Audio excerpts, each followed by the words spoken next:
given, I must be on my way. The time is drawing near. My train is going, I see it in your eyes. The love that need your tears. This is a few dollars more. We've only done this 3 times before. Basically, this is the unedited, unaired, what we would talk about on Skype after the show, which is actually kind of what it was before we started talking right now. So you've had about 40 seconds. You can turn it off if you don't like to know what's going on in this movie. But better than chances than not, you do want to know what Kevin Smith put in his latest film, the True North trilogy. So we're going to let you know. We're not necessarily going to ruin it, but we're going to talk the shop. So this movie's weird as fuck. That's a given. I think everyone knew that. Yeah. But Kevin Smith literally tries to kill his critics in this film.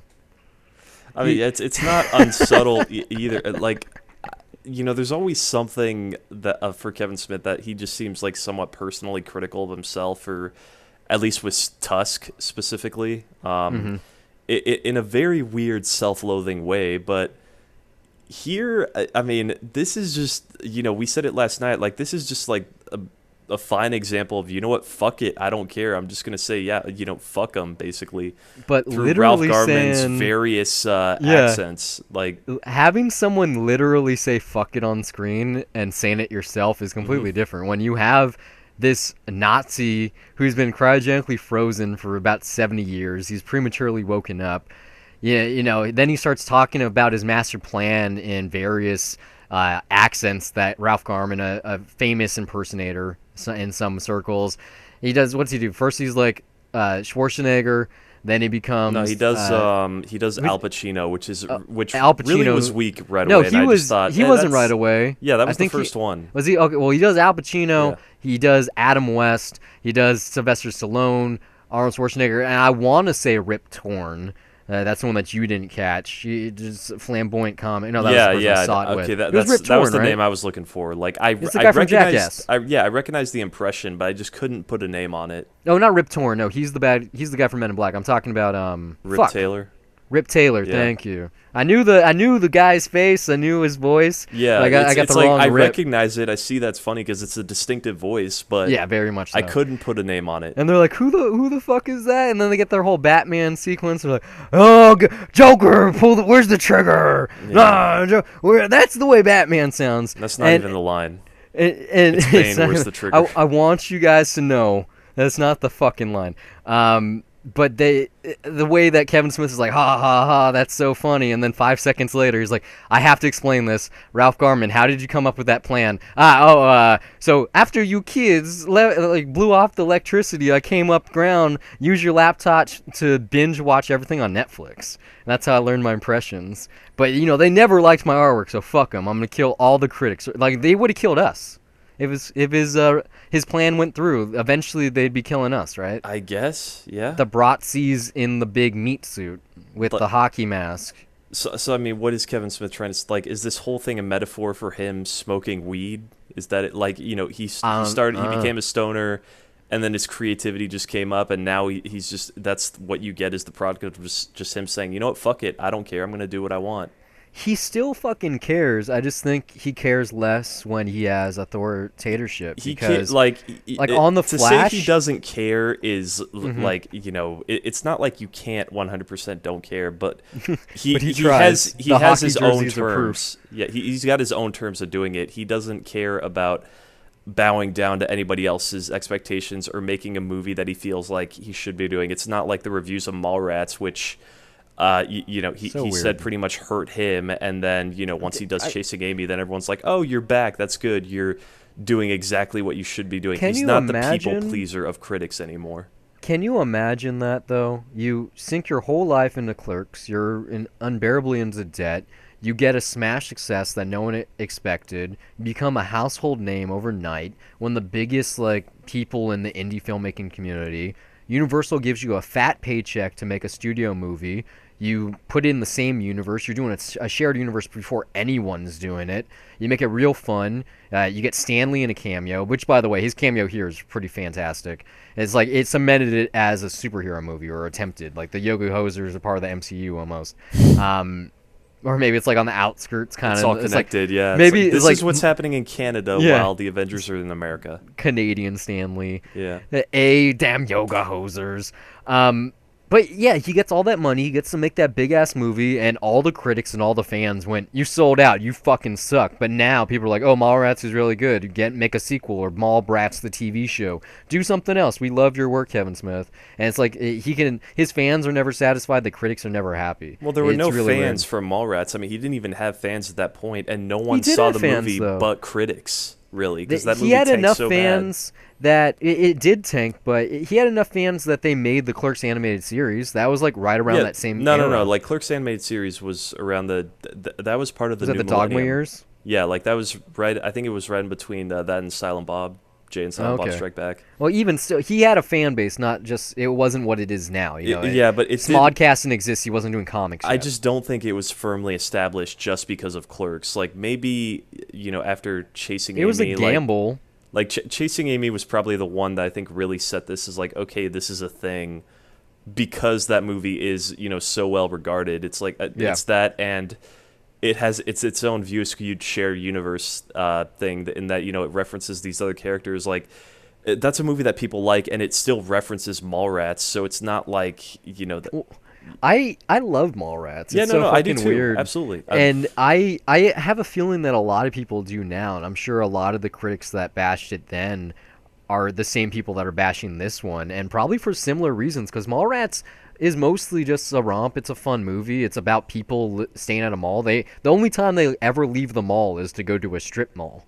That's the only time they stop shopping, or not shopping rather, and like everything about it is just like a fun, good time, and super current with the NHL on Sega and all that stuff, and the fact that Ben Affleck has a comic book cover that says Buttman, and then he became Batman, which is kind of cool. Yeah, but I'll be honest though, like as much as I love Mallrats, that really probably has to do with how old I was when I saw it. Like, it's like Yoga Hosers is basically the Mallrats of this True North trilogy. I think like Tusk is far more groundbreaking, and this one is.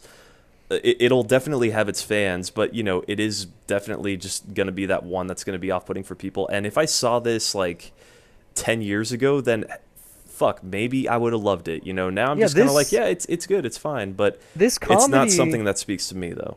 This comedy is kind of close to that first Spy Kids movie. Super zany and out there and bizarre, like that movie. When's the last time? Have you seen Spy Kids? Have you seen? I love Spy Kids, but I don't think I've seen that since I was 10. Honestly. I saw the first one not too long ago. It's so out there. Just the villain. The villain in all of them. Yeah. Just everything about all of them. What is yeah, it, Alan Cumming? Cumming. Yeah, and then in the second one, well, actually, the real villain is, what's his name from Monk? With the fucking... Tony Shalhoub, yeah, Tony Shalhoub gets the three faces on the side of his head. For Spy Kids. Yeah, we're spoiling the 20-year-old kids movie. It's an awesome movie. I had Spy Kids shoes. I didn't even know who Robert Rodriguez really was at the time, but I had Spy Kids shoes when that movie came out. Like I knew that I loved him before I loved him. Actually, I saw Desperado before I saw Spy Kids, but I obviously didn't know it was the same guy. I could have guessed. Yeah, no, I didn't even know when Sin City came out that he was the guy that did Spy Kids. That did Spy Kids yeah, and Shark Boy and Lava Girl. Yeah, I think I did by that time. That same year when those came out, I was just like, wait, Shark Boy and Lava Girl, like, I have not seen it, but that's the guy that did Sin City. Are you fucking kidding me? See, that's the thing, though. Like, I knew that the guy that did Sin City did those other movies, but when I saw From Dusk Till Dawn for the first time, I thought that was a Quentin Tarantino movie for obvious reasons. And so when I learned later on in my life that like all these movies I like, The Faculty and From Dusk Till Dawn and Sin City are all the same guy. Like when I started really appreciating film and kind of noticing the patterns and the grander scheme of things, I was like, oh, okay, right around the time when I was a super Kevin Smith nerd, and I still kind of am. Like I'm not gonna say he's the reason I started using Twitter, but he might as well be definitely the reason I started podcasting, as I said in the Real episode. Yeah, I mean, like I think he's one of the first Twitter accounts that I at least started following. That's for Right? sure. Like you didn't have Twitter, but you still went to Twitter to look at his tweets type Well, of thing. it's Back more when he like was crazy active. it's more like I didn't have Twitter, but then it was talked about often enough at that point that I was like, okay, I may as well get one. Just for Okay, him. who do I follow? Okay, I know Kevin Smith has a Twitter, so I'm just gonna do that. And Kevin then Smith. and then sure enough, you get more and more names that you recognize, and you follow those or news outlets. But yeah, like I'm with you as far as well, and not just Robert Rodriguez, but yeah, like I feel like, you know, I love Kevin Smith, but it's probably, you know, it's specifically that View Askew verse that I have special ties to, and Yeah, I think most still people. like the stuff that I'm like, you know, that I'm seeing now. Like the last View Askew movie, I think that Zack and Mary groovy technically cartoon? counts.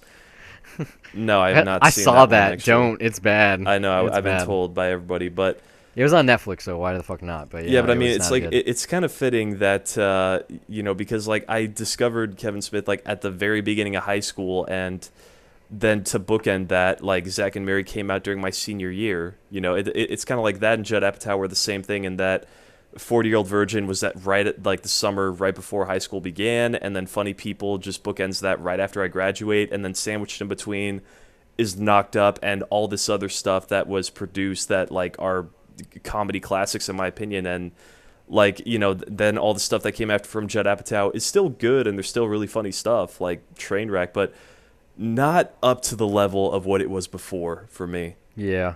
I mean, outside of your just, you know, trying to make patterns here, this movie has a lot of people in it. I am That's right. I surprised. forgot we're talking about Yoko Hosers. I'm surprised it could attract the talent level it did, because they might not all be household names, but you're familiar with their face or some other. It's like I said that in the review. It's like how it's amazing that for the fact that this costs no money, that they're able to attract this many people, and it's like there's no way that anyone's really getting paid here. Well, it's outside of Johnny Depp's daughter and Kevin Smith's daughter, who both probably got, you know, peanuts for pay. You got Adam Brody, Harley Mortensen, the guy that used to be on whatchamacallit, not Man vs. Food, the what the hell is that fucking show called on YouTube? I can't. Epic I would Meal not know, Time. no. There you go. The guy used to be on Epic Meal Time. You got Ashley Greene in this for a second. You got Tyler Posey, fucking Jennifer Schwalbeck Smith, Justin Long, Tony Hale, Natasha Lyonne, Genesis Rodriguez. Like everyone, you're at least familiar with their name. Haley Joel Osment, and then you get sort of fucking Ralph Garman, who we already talked about what happens there. But Kevin Conroy, Stanley, obviously. Kevin Smith is the Bratzies. Jason Mewes gets a little cameo. Like everyone that you want to see in this, and then a lot of people you didn't even weren't aware of. It's crazy how many are on screen. And then for Ralph Garman, like we said, it's like 6 people at once. But Kevin Conroy, he was the thing. I mentioned that he was in the movie on another episode, but the fact that he does the Batman voice in this movie, and then the son that he's with is named Robin. Yeah. Like, it made me feel real bubbly inside. Like when you couple that with the Adam West impression, and then that final action sequence, which has the boom and kapows and all that stuff on screen as if it was an episode of that TV show, you're like, oh yeah, this is Ralph Garman and Kevin Smith, the guys that do that Batman 66 comic book for DC, or better yet, the guy who does the Fat Man on Batman podcast. You're like, okay. Like once I realized or noticed those things, I just started liking it a lot more than I should have, because I was like, oh, I get it. These are kind of like 2 little superheroes saving the day, even though they don't have powers. They use yoga to their advantage. I was like, this isn't Kevin Smith making a Clueless meets Gremlins movie. This is Kevin Smith making his teenage daughter in a movie which is basically a Batman episode from the 60s. Like it also, has that kind of tone to it. I just don't think, you know, like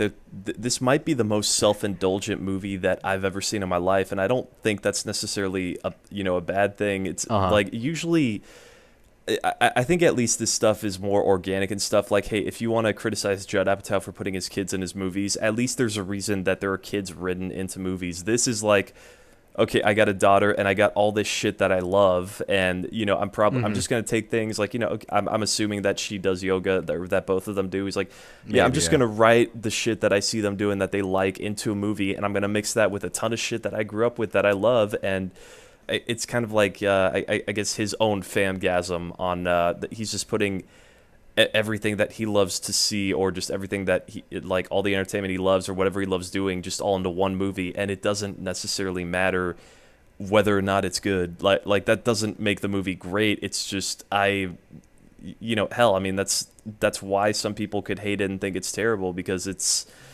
selfish filmmaking when you get down to it at the end of the day, but I don't think that's necessarily a bad thing.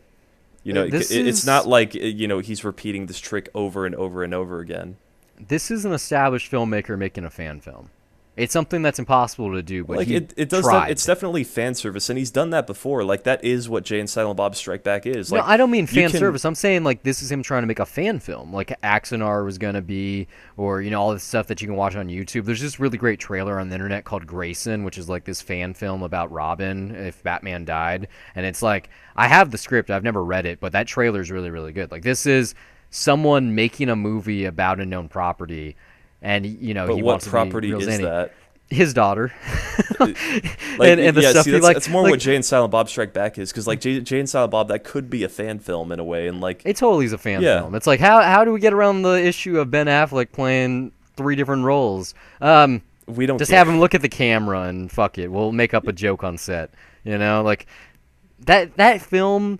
It's maybe not his best. It's not his worst anymore. No, it's like it's funny because so I went bizarre. straight from Clerks to Jay and Silent Bob Strike Back when I first saw that, so I thought it was funny when I saw it, but it definitely did not play as well as it does now. Like that movie, you can still find it funny, but like the reason it works is because you're familiar with the other stuff. Yeah. So I mean, that is a movie about fan service, and that's really if you're gonna get anything out of it, like that's the way to see it. But you can still find it mildly amusing if you haven't seen the other stuff, because it's still got some pretty funny comical situations in there. There's really great casts, and they're mostly in funny situations, and a lot of people that are known. Like you get Mark Hamill and Carrie Fisher and George Carlin and Judd Nelson and Will Ferrell, fucking Chris Rock. Like it's hard to list. It's just like this, he gets Kevin Conroy in one movie, Mark Hamill in the other. But all that's missing is that it doesn't have the "Hey kids, it's Kevin Conroy." I'm pretty sure he could get Mark Hamill in this movie if he wanted to. Like he was probably just busy and if he wasn't in the UK making Star Wars. Well, I'm pretty sure Mark Hamill actually got paid a decent amount for that fight. Oh, for his no. Oh, you're talking about James Bob. I was gonna say you mean his no lines of dialogue in episode 7. I like how he just shaved his beard. For that, yeah. He just shaved his beard for some reason. He's like, "Oh, don't worry, I'll be back for episode 9." So it's like once you're a Jedi, you can't shave the beard or something. I'm hoping the reason he shaved it is he's going to be on another episode of The Flash. I have to assume he's going to be back as the trickster or the joke master, whatever the fuck his name is. Really great role. So zany. But yeah, we said at the beginning, we kind of skated over it. When you make a movie and one of the plot pieces is that the bad guy wants to destroy all of the art critics on the planet because people didn't appreciate his work, like you get that really great imagery where you already know that he's a sick, demented Nazi. He turned some bratwursts into baby clones that hatched too early, and then the director is voicing all of them. All the fuck they say is wunderbar, and it's like eins, wunderbar. It's like, listen to how you're saying this. Like you can't take this seriously when you're talking about it in context, because like in the movie it's ludicrous. You cannot really have a serious conversation except for looking at the real life parallels in there that are obvious. Specifically because Kevin Smith opens his mouth and like talks about it. Like it's like every time he mentions like what's going on, it's like he's talking about the themes of his movie before he even makes the fucking movie.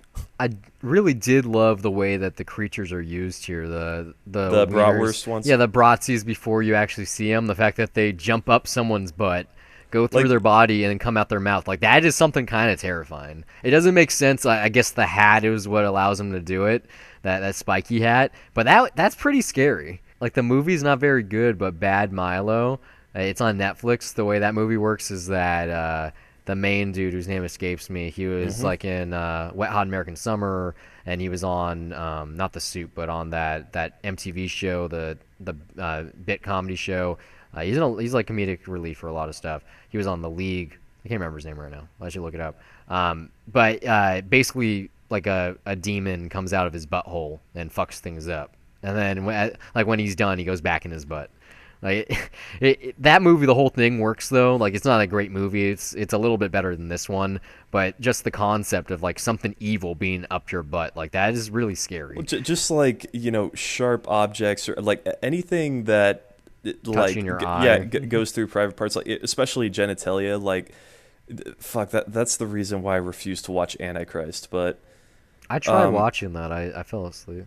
His name's Ken Marino. Okay, good. As long as you don't make that a debt to cinema in the future. No. Like, the only way maybe, that could happen is if we get a big listener base and they demand it.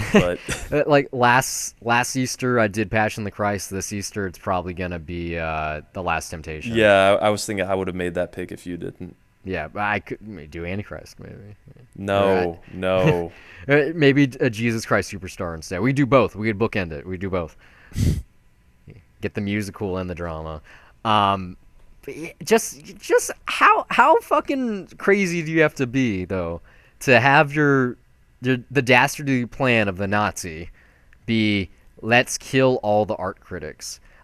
I try to get it across. Like, you have that, he's weaving the story about, like, you imagine, or like he makes you imagine that he's an ice sculptor, and it turns out that like, he are you takes talking about dead bodies in the sense of like this is a character that has this plan? No, that this is Kevin Smith making a very obvious thing. He knows the critics saw this, and so every critic went, he wants us dead.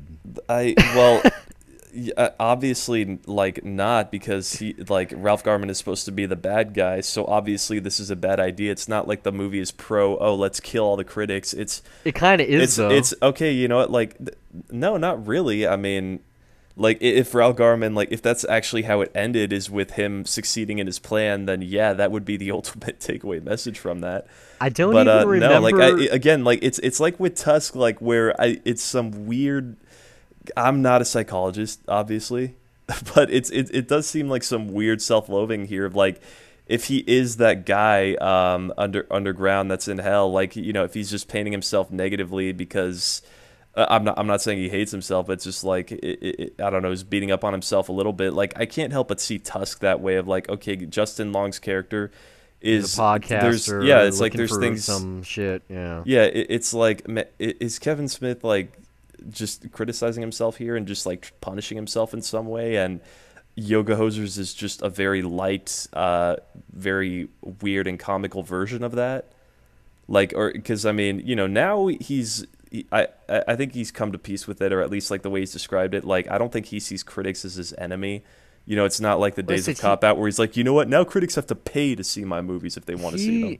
He's in a renaissance right now on television. I mean, Comic Book Men is huge. I don't know how many people watch it, but it has to be a lot. He has that Geeking Out show on AMC. He had Spoilers for a couple of years. Like he's got Screen Junkies now. Yeah, he has Screen Junkies. He has Fat Man on Batman with Mark Bernardine. Like, that's a video podcast, I guess you could call it.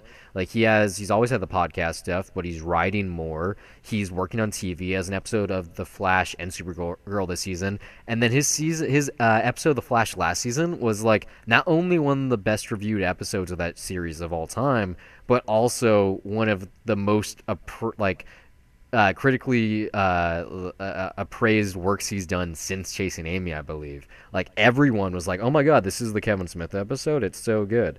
And so if he can do that again twice this upcoming season on the other DC shows, like, I really think that people are going to start looking at Yoga Hosers, going to look at this movie and be like, wait, he's making this really good stuff, he's all over the place, he's always working, and he was still able to raise the money to make this really fucking weird movie for a certain kind of audience. Because this is a genre film. Like, this is very much so the second half of a drive-in double feature with C-level talent. Like, it's supposed to be that. It just, you know, if it was practical or the CG was a little bit worse, like, it's in between looking good it's that and thing being of, like, convincing. I don't think it's bad, and, you know, like, I seriously the colors don't. Look really bad. Like, when they burst open, very, they're orange and yellow and red. Like, that looked it shows its tacky. budget, but the it's After like, Effects looked really poor. It shows its budget, but it's just like what I said with Catwoman when we talked about that.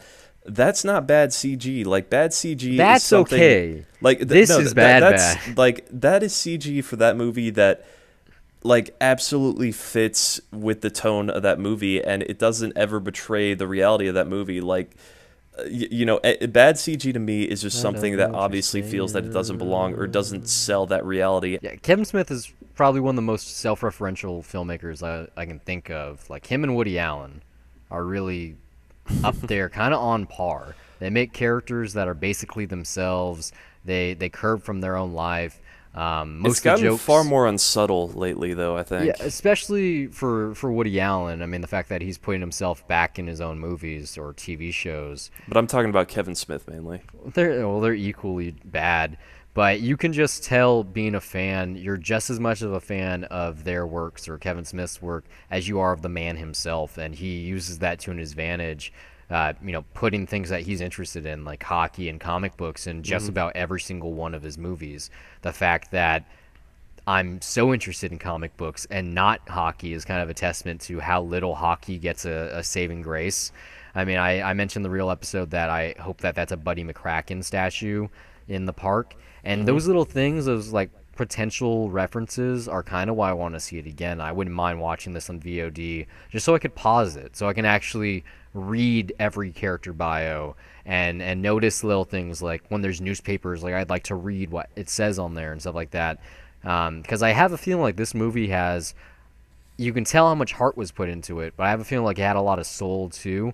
That there might be hints to other works he's doing, or maybe other movies he's planning, or TV shows or something. Because it seems like too much of a film for his fans that there wouldn't be a payoff. In the same way that like Zack Snyder throws in little stills for little things, or for instance, like it says who But watches The Watchmen. Easter eggs are nothing new. Like that's the sign of a well put together movie, is that there's or just a well put together. That's world building. Is that there's more things happening in the frame than just your main subject. You have to have these little details in there, and yeah, you get to have fun with those. So sometimes it could be something like what you're looking for here, or it could be nothing. It could just be for the sake of like it's personal taste. You have something there for fun, like. It's probably both. Yeah, it's well, I mean, probably it's, both. it's in like this for case. a bunch of stuff in film school. Like I did a bunch of stupid stuff in the background that I had there just for fun, Yeah, and it's there and nobody notices it. But You know about my pain and gain Easter egg in my documentary. Like I fought tooth and nail for that. My director was like, "Why do you have this shot of the bus?" I was like, I told him, I was like, "Oh, it's for this billboard on the bus. I want to see the Michael Bay poster." And he's like, "Okay, that's okay." Like, it's like an extra 3 seconds in the movie or something, but it was enough for me. it's just being, showing you more of like Long Beach. But then it's just like no, for me, I just want pain and gain in there. Yeah, for me, it was just like, this is just my little editing flourish. It's like, Yeah. this is how I know that I made it. It's something I can laugh about when I watch my own movie. And potentially those are the things here, too. But I have a feeling, just the kind of film it is, how fast it is. It's a breakneck 88 minutes, even if it drags for certain parts, that there's got to be things under the surface. Like, for instance, maybe it's in the credits, but, like, maybe Jason Mewes' character name is something funny. Or I don't know, like maybe in the background of a shot there's potentially the walrus, or something. I don't. There was the headline for the newspaper. Yeah, they saved the day. I'd like to read the title of Guy Lapointe's book, for instance, or just like having a freeze frame of Johnny Depp holding balls up to his chin is pretty funny, just as a concept. Which is R-rated apparently, if you ask the MPAA. Yeah, which is so fucking stupid. Hashtag we talked about this film is not yet rated. Go check it out. It's a good episode. Hashtag we talked about the balls That was on the not even a face hashtag. Why am I saying on 2 that? cents. Hashtag just the whole sentence. You should start doing that. That should be your shtick on Twitter. You just put a hashtag. Saying hashtags in a bad way. No, just literally hashtag and then like whatever you're thinking of without spaces. And just do it in 140 characters. Yeah. Yeah, that could be your joke. That is a way of saving space. Yeah. Yeah, a little bit. I mean, no space. You get like a whole paragraph now doing it that way. Who knows? Microtransactions, microcurrency, micro paragraphs. Yeah, I don't really have much else to say about this. We covered it between the two episodes. I still just think I think it's a fun movie. It's a trashy movie. It's not good. It doesn't make sense. It's all over the place. It has like parts of Bill and Ted's Excellent Adventure, parts of like Gremlins, parts of Clueless, parts of Batman, like I said. Like it's just a mishmash of just about anything probably Kevin Smith could think of. You get the Nazi story, you get the high school drama like a John Hughesian type thing. You're just so many bits and pieces. It's like the appetizer platter. It's for the people that don't know exactly what they want, so they get it all, and then they don't eat certain parts. And that's probably the way you're going to see this. If you like teen comedies, if you like monster features, if you like things like that, like you'll get enough to get entertained. But even if you're a fan of all of it, you're still not going to be wholly enjoying yourself. But I don't know. There's something kind of beautiful about that.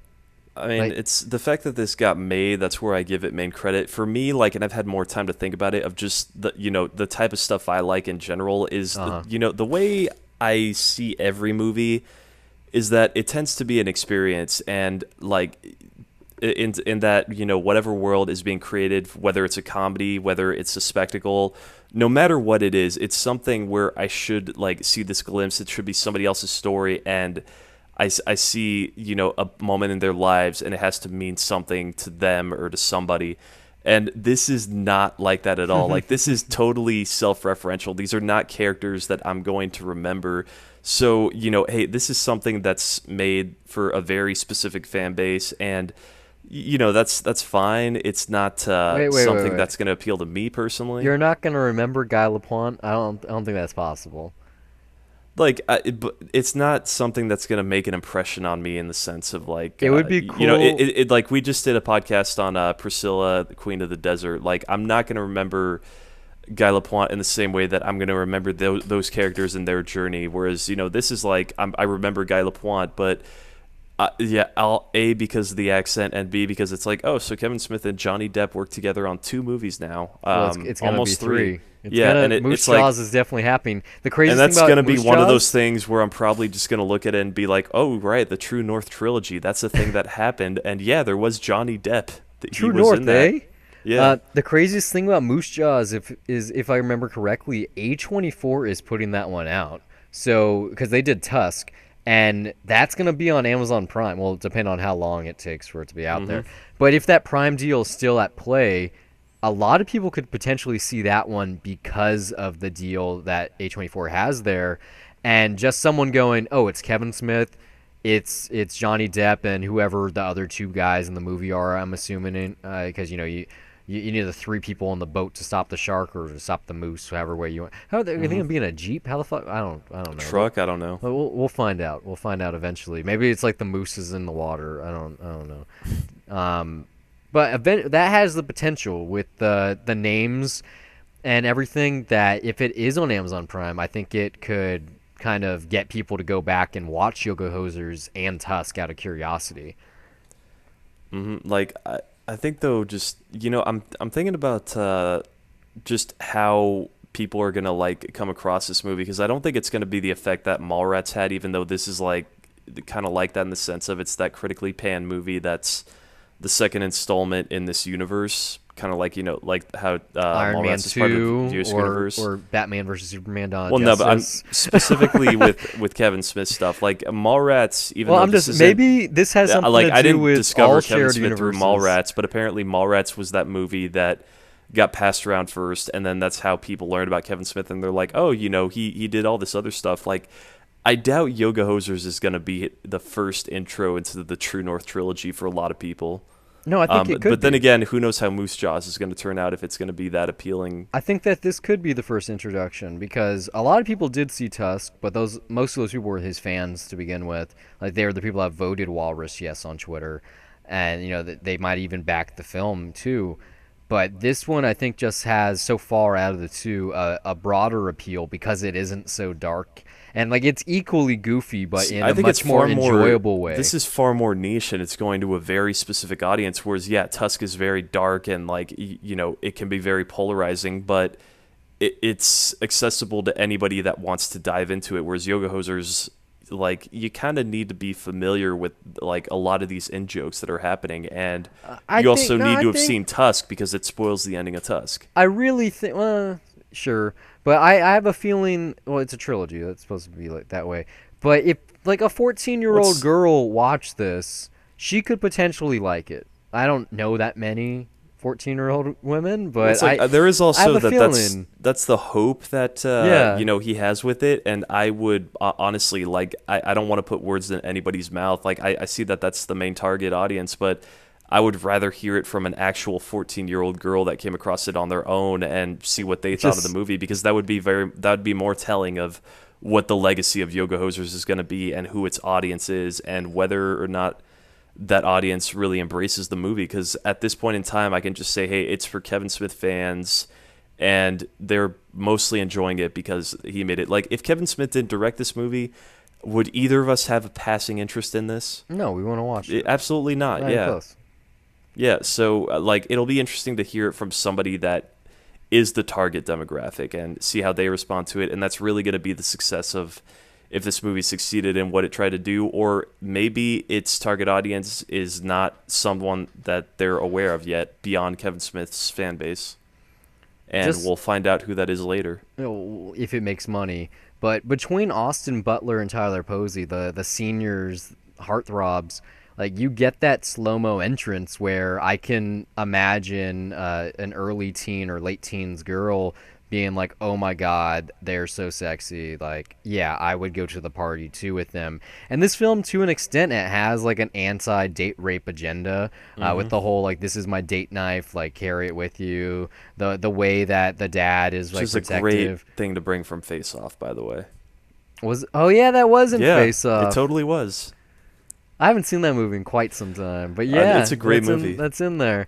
Yeah, I'm sure just about every moment I liked in this movie is from something else, like you said, outside of the dead body Gollum. That was pretty. I don't think I've ever seen that before.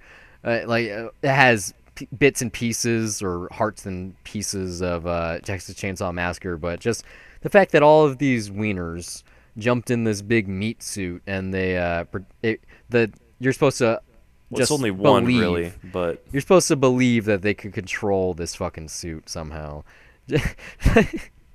I was high when I saw this movie, and I still wasn't like, of course that makes sense. Duh. No, I was just kind of like, hey, it's not about making sense. It's just I'm watching and I'm just like, okay, I see what you're doing, and I see that you're having fun with it. There's never a moment that I question the logic of it. When you get to Ralph Garman's, his Scooby-Doo moment where he explains or James Bond villain moment where he explains his master plan, I was just kind of like just sitting there going like, yep, okay, just nodding along like, yep, sure. I didn't exactly care for the preposterous of it because how preposterous it was, because I just knew it was going to be insane no matter what he said. So it was like, yep, no surprise there. You've been this consistent, movie. This is what it is. So it's like none of that stuff was shocking to me. I just read this fucking thing. Apparently Johnny Depp is a big fan of Chasing Amy and Jersey Girl. The first one I can believe, but Jersey Girl. A lot of people like that movie, and what's wrong? There's nothing wrong Johnny with Jersey Depp Girl. is the actor that is known for not watching his own movies. He's that guy. Mm-hmm. So he doesn't watch his own movies, but is he in Jersey Girl? No, but that's what Yeah. I'm saying. How did he watch Jersey Girl? How'd that one land in his lap? That's kind of bizarre. I have no idea. Maybe it could be that because their kids hang out together, that maybe he watched it one day and was like, maybe I should see this guy's work and see what he does. Yeah, that's probably likely. Apparently they've been like best friends since kindergarten. So what? Was that like 9 years or something? Yeah, it's like 10 their years? kids go to each other's houses, so it's like, you know what? It's a way of saying, you know what? Let me see what this person does, since I'm going to leave them with my child for a while. Yeah, that's probably what it is. Yeah. I can imagine it's like Ben Affleck's not friends with Kevin Smith anymore, and so now he's friends with Johnny Depp. And he's like, when he's hanging out with Johnny, he's like, I should text Ben right now, let him know who I'm hanging out with. I'm with Willy Wonka. What are you doing, Ben? Are you being Batman? Is that fun? They probably had a back and forth where he was just like, dude, Johnny Depp just told me he loves you in Chasing Amy and in Jersey Girl. And then Ben Affleck's like, what the fuck's... Why Jersey Girl? Why? I'm sure Ben Affleck loves Jersey Girl, too. Yeah, I'm sure they had like a conversation on set during Suicide Squad, him and Will Smith, just back and forth talking about, hey, remember when we did that movie for that fat guy? Like, I had a cameo in your movie, and now you get a cameo in my movie. That's an Evening with joke where Kevin Smith says he's the guy that ruined Will Smith's perfect box office record. What, Jersey Girl beat out someone? No, it's just like where Will Smith's resume is like, okay, 100 million, 100 million, 100 million. Wait, what the fuck is that? Yeah, it's Jersey Girl. Not anymore. Fat guy. He's had a couple of missteps. It's like that evening, was that evening 1 or evening 2? I think it's evening 2. Yeah, because I mean that's obviously before you got to 12 pounds and concussion and whatever the else. fuck that movie from Akiva Goldsman was. Yeah. That apparently has a cult following now, and there's a lot of people that love it. Or fucking just After Earth. Yeah. which I still want to Well, see. the for After some Earth is, reason. you know, it's kind of like Yoga Hosers in a way, except if Will Smith didn't direct that, he brought in M. Night Shyamalan for some reason. Well, and who was it? Gary Whitta, actually. Yeah, I think Gary would have Yeah, worked on that. yeah. I mean, that movie could have been cool, but it wasn't. You know, it's when M Night started going crazy. It's like, didn't he follow that up? Like he followed Last Airbender with that, right? Yeah. And Airbender followed The Happening. Yep. I mean, Yeah. Last Airbender was like that was the lowest point. Like it's The bees, I the don't wanna fucking bees, guys. Yeah, see, at least Happening can be fun in a B movie way. Like I honestly I liked The Happening when I saw it, and I was like defending it as like, okay, yeah, as this kind of weird sort of 50s SB movie that I kind of laugh at with, like, you know, in a way it's like a weird cheesy Twilight Zone, but then again, M. Night was building it up as like, oh no, this is actually like really, really scary. So that's where, you know, the signs are there of like, I guess he's kind of crazy, but I enjoyed the cheesiness of The Happening. Well, I'll be watching The is what I'm Visit saying. in a month or so. So I'll finally let you know what I think about that one. You haven't seen it at all? No, I haven't seen it. Yeah, by the way, The Bees is Wicker Man. Aren't there also bees in The Happening? No, it's about killer plants. Is it plants? Or I can't remember what the explanation is. Like, The Happening No, is there's so there's cheesy and definitely makes a no fucking sense. scene. There has to be a scene where Mark Wahlberg's like, "Oh, the fucking bees," or No, something. no, that was in. I get I what know you're the saying Wicker now. Yeah, Man that was how the definitely- trailer built it up this way, and it was like that was the teaser said like, yeah, there's this article that honeybees are There disappearing. you Class, anybody got any opinions on that? There you go. Yeah. I knew there's something about some honeybees and that shit. Not the. My God, I'm I'll remembering probably- specific details of The Happening. What is the matter with me? I'll probably watch the. I don't know, to be honest. I think I want to see the remake of The Wicker Man before I see the original. I have not seen the original yet, so That could potentially be a could death very to well. cinema Or you could for- talk about the remake. I mean, it's That's what I'm saying. Like I the don't remake know. is something. I'll ask the internet because I don't know which one I'm supposed to see first. Because either way, like I already kind of know the story, but I don't know the twist really. And so I mean, I see. one of them's gonna ruin it for me. And do I want to find out the way it's supposed to be done or the bad version? I've only seen the bad version, and I'm not even sure that the twist makes all that much sense. So I don't even know if it's the same. Like for all I know, it could be different, or it might find a way to make it plausible in the original. But you know what we could do for Death to Cinema for Halloween? We What? just pick Nicolas Cage's Halloween movies, so like Vampire's Kiss and The Wicker Man. see, I want to pick good horror movies. That's Yeah, Vampire's Kiss. You can do that. You get 2, maybe 3. I don't know. Since there's That's like a true Death to Cinema pick. In the Vampire's best way. Kiss, really. Because it's so what I've seen of it, and I've seen Like more Wicker than Man, most, yes. is really Vampire's bad. Kiss. All I've seen is that clip where he's running around just screaming, "I'm a vampire." That's good enough. Like it's Nick Cage. And that's kind of it. Like if it's not, you know, like Wicker Man, I've heard about like forever since it came out. Vampire's Kiss, like that one, I think has grown at least in reputation since that video of Nick Cage losing his shit. That video is awesome. There's so many Yeah, clips. because It's not like even right from when that just happens, movie. like I think everyone had the same reaction of like, what fucking movie is that? Because I've never seen that before, but it's clearly Nick Cage. No, they have clips from a whole bunch of movies. They have like Wicker Man, they have Vampires. They have basically every movie he's ever been in.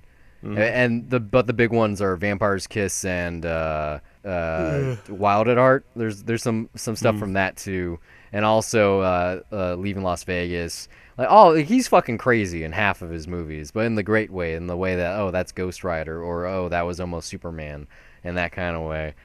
I hate him. I kind of hate him now. It's like he does lesser than works. Like I wish he didn't just I basically. still need to see. I would want to see what Left Behind is like, but apparently that's just Nick Cage playing it straight, and the movie itself is ridiculous. I really wish he. Plus, I've already seen that Kirk Cameron version, and it's it's what you expect it to be. He needs to come back, like National Treasure 3, or I would don't watch know. it. Like those movies are fun. Like he needs something where people remember that he's actually a good actor, not like he's a joke that makes these really shit films. Because he has a shitload of talent, and he has his like self-professed special way of acting that he's gonna write a book on eventually. I want to know what it is. I want to know how he gets into characters. It just Well, the dude is kind of crazy. I mean, he's very crazy. Yeah, like He owns a copy of #1 of Action Comics, and he bought it for like $700,000 or something like that. Like I have to assume his Ghost Rider comic book collection is Isn't he in asinine. debt and like owes, I don't know, like $30 million or something? Maybe Like, that's why isn't that he's why always he's making a shitload of That's what I'm movies saying. Maybe right that's now? why he's always making movies. Yeah, no, like I swear he was bankrupt and had to sell like 3 estates or something at some point. Well, maybe you shouldn't have bought 3 estates. You would have been bankrupt. It's like I would love to seriously, like, no jokes, like just Kevin Smith, like from his Oh yeah, we're heyday- talking about yoga hosers. Yeah, That's from, right. From his heyday, who still talks to Kevin Smith? Like, I would, obviously all the guys in Comic Book Men, the people that he employs at his Red Bank comic book shop, they're clearly in his life. All the people he does podcasting with, so Jason Mewes and Ralph Garman, but like Ben Affleck, Matt Damon, like all the View Askew universe Brian people just seem to O'Halloran. be gone. Kind like of. what happened to all those people? Like, does Joey Lawrence Adams ever call them up? Like, oh, we used to date. Like Alanis Morissette, where's she in his life? Like all the people that meant something to him. Like, is he off doing his own thing? Is he making weird ass movies like this because he lost all of his friends and he's only friends with his daughter now? Or like, what is it? Like, what does Ben Affleck, do they ever get into touch? Like, do they meet every once in a while? That's the thing, is that when you talk about yoga hosers, you don't end up talking about the movie. You just kind of end up talking about the psychology of Kevin Smith. Well, the movie is a psychological artifact, like all of his films Yeah, are. Like I said, I think Clerks so. is 100% his life. Zack Mm-hmm. and Miri is an outsider's look into what his life was like when he made Clerks. This is what it's like to work with his daughter. Tusk is, I'm going to try to make the first adaptation of a podcast episode. Red State was his views of what's wrong with America. It was his fuck you to the man. I can self-distribute my own movies and do a road show before Quentin Tarantino tries to make it cool. And then, Dogma was him and trying to battling religion. Mallrats was his studio film. James Silent Bob is his fan film. Like, everything that he's ever made has an obvious purpose. Like, he never hides something. Like, he writes about like himself. he's very he writes open about what life. his intentions are, Yeah. what he's trying to do. Like Jersey Girl, hey, he wanted to try doing Making a something movie without about his characters daughter. he knew. Yeah, Yeah, it's like no View Askew stuff, and I want to make something for my daughter because I have a daughter. Like, what's it like being an adult in a little girl's world? And then also, let's make a movie with Ben Affleck and Jennifer Lopez because Gigli wasn't good enough. It was probably with that. I would love to see the director's cut where Jennifer Lopez actually gets like 20 minutes of screen time instead of just having birth and dying. yeah. I know that they cut it out, or it was around that time when the breakup was happening that the movie came out. Yeah, it was like when Gigli tanked when they cut it. Yeah. Which is sad. I like that. The Jersey Girl could have been a lot better if she had an actual role in it. But who knows? Well, that's just conjecture. But I said a couple times, I want to see this movie again. I don't know why. Tusk, I got very little desire. Red State, not really any. James Silent Bob, I watch that every couple of months or so on cable. Like, I saw the closing concert footage like a couple of weeks ago, I think it was, with Morris Day and the Time. Like, I've seen all those movies so many times, and so I've obviously rewatched them, or I want to rewatch them at some point, or I own them. But this one is like the only outlier of his recent films where I want to check it out for some fucking reason. And maybe it's those Easter eggs I was alluding to. But I think it's just more so I had a good time, and this would be the kind of movie you talk about a lot on Death to Cinema or just other reviews in general, where it's like, you got some people at your house, you're getting drunk and talking about a bad movie, or you just have it on in the background. Like, I think it could make 90 minutes fly by really fast if you're already having fun. You're playing some kind of drinking game, like on the side, like it's just background white noise. Like, I think it's perfect for that kind of thing. But then, yeah, like I do also want to know who this movie is for, and if the people it was made for are the ones that enjoy it, or like you said, who it turns out it's for, if anyone at all, because it's not for the critics. So far, it's not for the box office. I have a feeling like it's going to do good on VOD. But when it comes to streaming, like, that's going to be if it really is a thing. Like, if people on Letterboxd embrace this, or just Twitter in general. Like, I saw a couple of people on the official site that got retweeted because they had tickets. And I was like, well, I wonder if I send my movie ticket and say, oh, I did a podcast too, by the way. I got 2 episodes. Yeah, Check like, them I out. tweeted my ticket stub last night when I went. Oh, did you? Yeah, I did. I know that this isn't for me. Like, like I respect this movie more than I actually enjoyed it. Like, I was laughing at bits, but there's definitely things like teenage girls just freaking out over their phones. Like, that's just me personally. I'm just kind of like, well, and written badly, like when I too. see people like that, it's just like I'm just like, yeah, get off your fucking phone. Like, it's not like these characters were really like annoying me or anything, but the point I'm trying to make is like this obviously is not for me. Like the only reason that I've watched this, I had any passing interest, is because it's a Kevin Smith flick. That's why. But I'm glad that it exists. I'm glad that I saw it, and like I don't expect to love it, even though Kevin Smith is like one of my favorite filmmakers, is one of the main guys that like the moment I discovered or I just realized I can make holy movies. shit, like yeah, like that's a job I should try to go for, was when I was watching the making of Clerks and I realized, wait, so this is what an independent film is? Like that's what that is? Like, and you can make that? Like that's when the idea just went into my head. Something I never thought of. Yeah, like behind the scenes for Clerks, they have like $1,000 and they max out all their credit cards to get the camera and stuff. I think about my credit line and how the fuck were they able to get that much of a money line? That's the thing. Like, I think if I mean, these days, like Clerks, I could make it with a DSLR for probably for like $500. No, more tops. than that, because you need lights. Well, they had lights, I guess, but I'm pretty good with. I'm pretty resourceful when it comes to doing things very cheap. I think $5's a little too cheap. I think maybe $1,000. I would aim for $5, and then I would say I did it for $1,000. But like, yeah, I mean, in this digital age, it probably would have slipped under the cracks if it was made with that same script. No matter how funny it is, that would be a sad truth to that. But they got lucky at the time of its release during Gen X that no one was making movies like that. Because now he specifically got lucky that Bob Hawks was at the screening at the Angelica when that first premiered. They just got lucky. Period. Yeah. He was at a certain time in filmmaking with a certain kind of class of people when indie culture was really being embraced, like the grunge movement and Gen Xers and all of that. That there couldn't have been a better time for the kind of movie that he was making, because no one else was trying to make that kind of movie. I mean, his peers at the time, but he kept that rolling. It stopped being so angsty and just more conversationalist. And he really, we talked about Woody Allen. They're kind of in the same breath there, because outside the self-referential nature, for the most part, their films are generally in a grounded reality where it's just like an average day person doing an average day thing. And they do have their movies that are meant to appeal to their own audience, and like Midnight in Paris, that's not the first time that and, comparison has been made. Yeah. Like I've actually, I've heard people complain about Kevin Smith's movies or Woody Allen's movies. It's how it goes vice versa, and that's usually how those conversations go, is that they're brought up together when someone says I don't understand how someone could enjoy like a filmmaker doing that. It's like, well, you're a fan of Woody Allen, so it's kind of the same thing. So it's just a matter of taste. A like filmmaker to star in his own movie that he's writing and directing with his it's like, real well, world no, you girlfriend. don't understand. But see, Woody Allen, like he's actually saying he's an Oscar winner. Exactly. Yeah,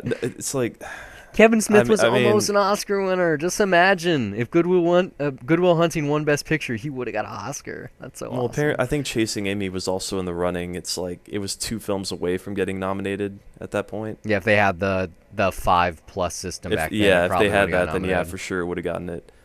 But I mean, yeah, like Yoga Hoser's not for me at the end of the day. Something I don't plan on seeing again or putting on in the background, like unless there's an audio commentary track on Netflix or something, then yeah, maybe. But I mean, hey, this is like, you can't love every movie that your favorite filmmakers make, and that's a good thing that he's not making the same fucking movie every time. So like I'm very much looking forward to Moose Jaws. I seriously want Clerks 3 to happen as soon as possible. I don't give a shit about Mallrats, whether that's a movie or a film, but whatever it is, I'll probably see it. Yoga Hosers is its own thing, and that's perfectly fine with me. I can't imagine there being a person, like a specific person, that this film is more suited for than me. I, listen to his podcast sporadically. I've read some of his nonfiction. I own most of the comic books he's ever written. I've seen his movies several times. I've read some of his scripts. There's plenty of fans that are just like you that you can get along with. I'm just saying, though, it was inspired by his podcasting to start doing it. I wanted to start filmmaking because of him. And then I like Batman so much. You got all these characters that are voicing Batman or being Batman, or these Batman scenes. You got these monster moments kind of like from Gremlins, Did I make you watch that, or did you pick that yourself last That was Christmas? me. You picked it yourself. It shares something like that. I love Clueless and Mean Girls and John Hughes films in the same way that Kevin Smith does. Like most of the things that he wanted to do here, maybe it was meant for a teenage audience, but I felt, like I'm like the perfect target for this. I wanted to see it for the same reasons you wanted to. The fact that it's a Kevin Smith movie. We hadn't reviewed something in a while, and this is something kind of offbeat in the same way that Swiss Army Man is. That it's like we don't review everything anymore, but we do review the weird things. Swiss Army Man is something weird and quirky that's It's actually about good, something, and it's a good movie. like it's not about a director saying, oh, this is about me and my rage against film critics, and I'm presenting this metaphor through a Nazi that's been living in hell for like 40, 60 years. Well, Daniels don't have any 70 years. repertoire yet. All they've done is music videos and commercials in that one film. So I don't think Yeah, they're at like a we don't point- know what their style is yet. Well, I'm pretty aware what their style is. It's pretty apparent from what they've Their done. storytelling and thematic style. Yeah, maybe not, but I really can't wait to see what else they're working on. The AMA they did on Reddit was pretty great. Like, they seem like really cool dudes. They live in the Echo Park area. Like, they seem very local too. Like not like, oh, look at us, we made a movie that's pretty good type of thing. It's coming on Blu-ray in less than a month, by the way. So I'm probably gonna buy it. Fuck yeah. It's gonna be so fucking. It's like I should get the soundtrack I have on the vinyl. soundtrack. I told you that. I should get it on like, vinyl, just because we're like, I only own one vinyl record. What is it? The score to Swiss Army Man. What's that? The movie where Daniel Radcliffe is ridden like a jet ski because he farts across the ocean. Oh, such a good movie. It seriously is like the opposite of this film. It does the very similar things. It does it with heart, and it's trying to tell a moral message, and it's like a life affirming tale, and it's a romance, and despite how nonsensical and weird it is, it's just very, very humane, and like life is weird is the message of that movie. And this movie on the other hand is like weird is life. And that's take anything I've ever thought of and put into a movie for as fast as of a runtime as I can do it. We got a punk rock band.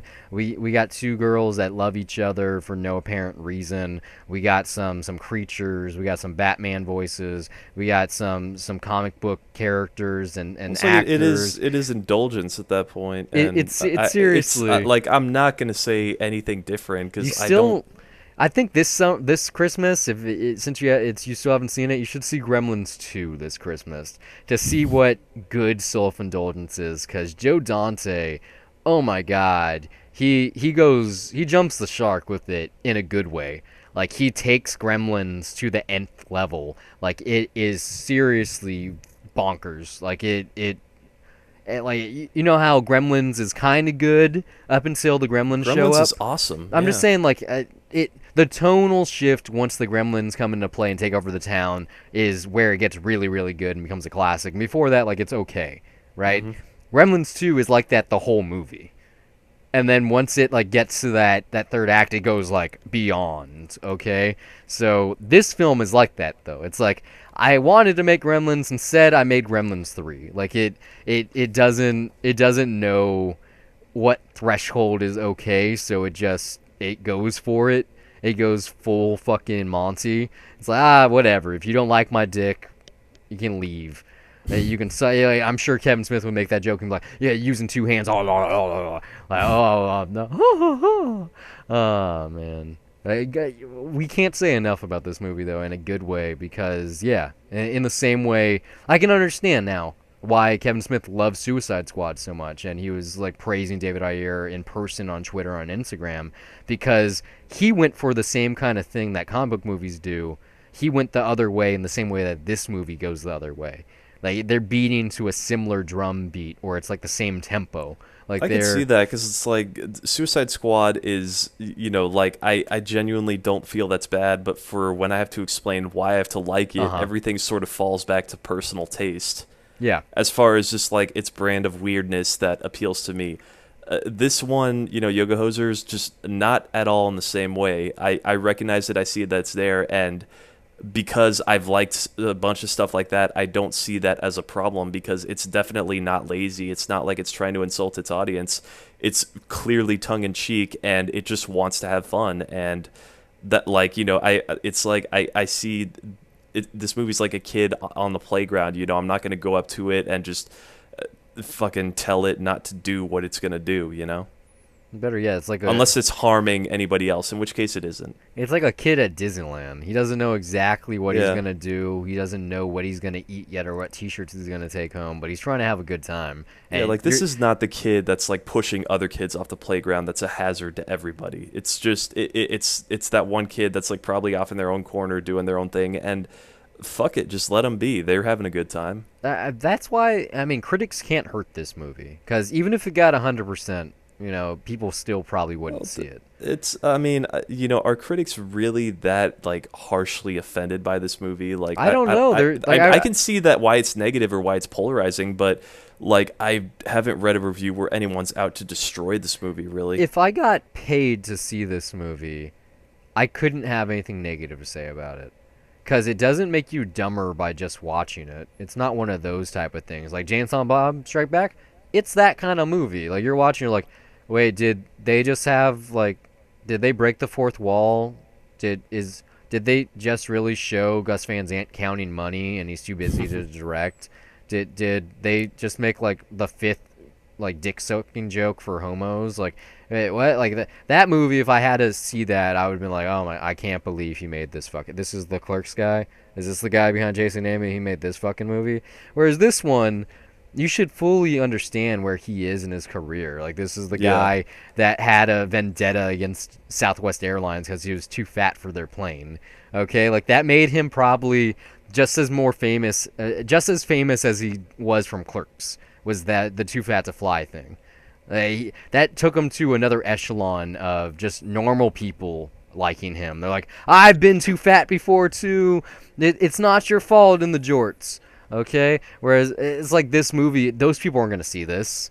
No one's gonna see this. Like we're the poor schmucks that did because we have the podcast and we want to talk about his films, but no, this is not a wide release movie. The critics don't have a need to tell the average goer about this film because the average person's not going to see it. It's like we said in the regular review. Well, it's critic proof. I mean, you can talk about it and have a frank discussion about it. Even if it wasn't critic proof, though, this is playing in so little theaters that you would basically have to go out of your way to find it. Just the title alone is so bizarre that you wouldn't pick it on accident. Because, we both worked at a movie theater. Sometimes people just show up, they don't know what they want to see, and they ask you questions like, oh, what's that one about? What's starting soon? Oh, is that any good? Do you like it? And this is the kind of movie that I highly doubt anyone that worked at the theater would recommend it, or anyone would just come up unknown or unknowingly and pick it by its name. Like, it's too weird for that. If I liked this movie a lot, it would be one of those things where I would not even talk about it really, because I just know I'd be wasting so many people's time. Paper Towns, I think I recommend. I was so bitter about that movie because it was only in theaters for 2 weeks. I was so saddened by that. That's a different movie too. Like I could see how you can recommend that. Absolutely. Well, I'm just saying though, the fact that they got such a short. I know you just started thinking about it. Yeah, and then it was already gone. It's a good movie. Sad. I liked it. Something I was thinking about during this movie, and I know you haven't seen it, but this film is kind of like the funner version of that Gem and the Holograms film from last year. Like that original cartoon. I still want to see that. You should see it. I think you'll enjoy it. Like it's kind of grounded, but also like really fun at the same time. And it's really great use of mixed media for its editing. But it's not unique. It's not special. It doesn't make you think. But it's a fun little slice of weird like adaptation movie. But like if you made a mix between the tone of this and that kind of film, I think it would be true to the sense of what the Gem cartoon was. Because I've seen sections of it, and I've read about it, and it was really weird. It was like this one girl group, the Gem and the Holograms, are gonna fight these two other groups for like domination of the city or whatever. And like the fact that she used actual holograms to costume and like masquerade herself on stage, so no one knew her other like persona, like kind of like the I'm Hannah Montana, when I'm on stage, but in real life on Miley Cyrus, or whatever the fuck that worked, or the opposite, or whatever it was. I never watched that show. Like something like that, because as far as I can tell, the reason why people didn't like that Gem of the Holograms film, the people that actually knew the source material, was that it didn't keep its campy nature, that it wasn't cartoony, that it went for the real life route. Whereas this one is so cartoony that if you, I seriously think if you took the tone of this movie and you slapped it on what John Chu did with that film, that it would have made what both people wanted. Like, cause this still has the musical sections, and that one does too. But in that, it's a much more, it's A Star Is Born, and like, it's a kind of emotional movie. Like it tries to say a lot about the YouTube generation and how. And I could see for that movie just how the visual flourishes would work, especially just given John Chu's just his aesthetic. Like, not just with the Step Up movies, but I mean just the commercials that he's done. Like I can totally see how that would work. Where Kevin Smith, it's like this is more personal for him in the sense of he's just making a movie for himself and not really pushing anything stylistically like he did with Red State. No, yeah, there's no style here. The style is trashy. Like the closest thing he gets to a style. This is closer to a John Waters production, except not nearly as not as iconic, as X-rated. We're just not as iconic. Not all of that too. John Waters films. I know you've seen Polyester and Pink Flamingos, but not all of his films like are it's like not that. like the original Hairspray is not. No, like that at all. Serial Mom and Pecker and like Cecil B. Demented. His later films are pretty straight laced. Like they're not. They're not like out of left field. They're not queer really. Like there's nothing strange about them. Divine's not in them. Like they're just they're films that this guy made. Like a Low Down Dirty Shame, a Dirty Shame. A Dirty Shame. A Low Down Dirty Shame is a film with Keenan Ivory Wayans and Jada Pinkett Smith. But yeah. A Dirty Shame, as far as I can tell, I mean I haven't seen it, is like the strangest movie for hets. Like it's like the straight person's X-rated film. Like it seems like it's okay. The fact that they're all made up sex terms and it's like at an elderly people home, and the whole concept is like Johnny Knoxville and Uma Thurman like trying to teach old people that they can still have fun without penetration. Like that isn't someone fucking eating shit or whatever happens in Pink Flamingos. I still haven't seen it, and like this film isn't quite there. Like it's more. It's PG-13 too, so it can't really go there. I don't think it even wanted to go there. I don't think Kevin Smith makes him like that. But yeah, there's like no style here. Like you just get the bios. You get those quick. You said detention in another episode, but the Scott Pilgrim-esque, like, oh look, here's a snapshot of someone's face. Here's just some something text that's very about them. comic book influence. It's like it's stuff that's already established, and it's it's cool in the writing. Like there are those little details there, and like they're very. It's clear that he's having fun behind the keyboard, but it's it's not a complaint. It's just this isn't stylistically interesting in any way. I would have loved just anything really, to be honest. If there was well, with the exception of one moment, which is the Ralph Garman introduction, like just the music. It's like which that's something that I loved about Tusk. Just the music that was playing in the background at Michael Parks' home, which it's kind of an obvious way now to like have this very nice soothing music and set up a villain in the background that's like very cool and calm. And it's kind of ironic in that way, and it just makes it far more just disturbing to watch. Like that's Clockwork Orange is like really one of my favorite movies of all time too. I think that's just something I love seeing in movies. That just if you have classical music in any form, really that's used cinematically, I easily fall for it. Wunda, ba, wunda, yeah, ba. Like, I can't imagine Kevin Smith being in the sound stage, in the booth. He's like, "Can we do the Wunderbars again, please?" I don't think I got it quite right. He's doing it on camera in front of a green screen. Not all of them. Like some of those lines, like when he's in the meat suit. Okay, when he's in the Gollum hockey suit, he wasn't even on screen. So I could just he's like, "Let's do that one more time. This is comic gold, guys. Can we do a couple more Wunderbars?"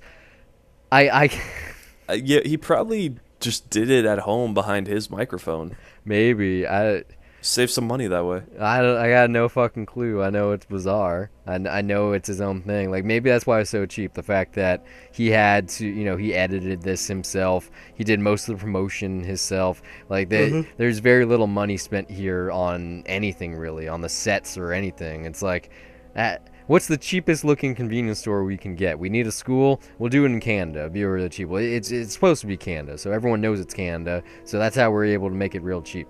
Oh man, I'm gonna watch this again, and I'll probably see it again later this year, like once it hits streaming, like in 4 months or something like that, like early January or whatever. I'll probably be watching it, and I'll be talking about it on Dollar Reviews. Like, oh yeah, I saw Yoga Hosers again. It was way better the second time. I actually really enjoyed it. I think I'm gonna buy it for $1. Like, it's I've said my thoughts on this movie without talking about details. We get sidetracked a lot when talking about this. Yeah, Yoga Hosers just is. That's really all I got. It really is, and it isn't I'm cool much. with that. Thanks for listening. We hope it's been a pleasure. If you like this show and you want to hear more of our wonderful voices on a weekly basis, check out 2 Cents. I'll recap what's happened in film, TV, and tech news. We're also on Dead to Cinema, where one or both of us crosses a title off our list of shame. You can find all of our content at dollarreviews.net. Follow us on Twitter or like us on Facebook at Dollar Reviews. And we're also on Google Play Music, iTunes, Pocket Cast, TuneIn, Stitcher, SoundCloud, YouTube, just about anywhere on the internet with hours of content available to you for free. But for those of you that feel that the show is worth your dollar, you can send us a donation at patreon.com/dollarreviews. Contributions not only earn our undying love, but they also make it possible for us to improve our recording equipment and to give you the highest quality episodes possible.